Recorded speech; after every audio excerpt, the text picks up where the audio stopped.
Hey guys, this is Dr. Hub. Now we'll look at the primary health center. We are going to focus on the elements and the principles. Elements plus the principles. So first we look at the elements. So under elements, the mnemonic itself is elements. So E here stands for the education. So this education about the health problems,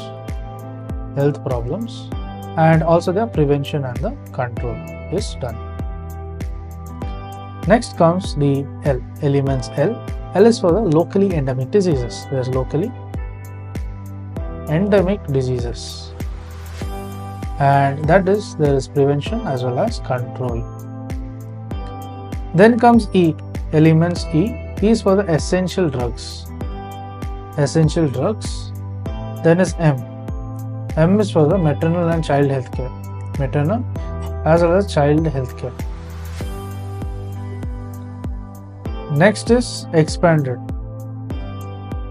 Expanded program of immunization. There is expanded program of immunization against vaccine.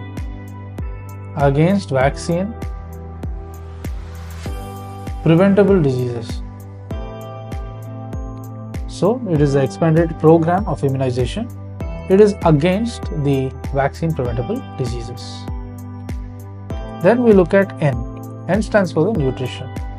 There is nutrition as well as proper food supply. Proper food supply. Then comes T. T is for the treatment.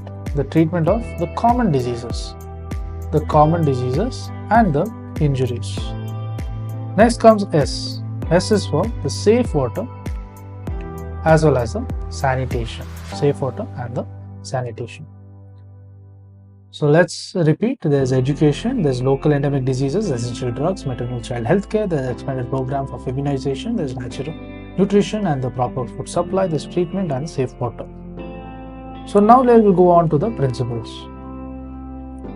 So under principles, they are the pillars of the primary health center, the pillars of the PHCs. So this includes the equitable distribution. So it includes the equitable distribution. Then there is also the community participation. Then it also includes the intersectoral coordination as well as the appropriate technology.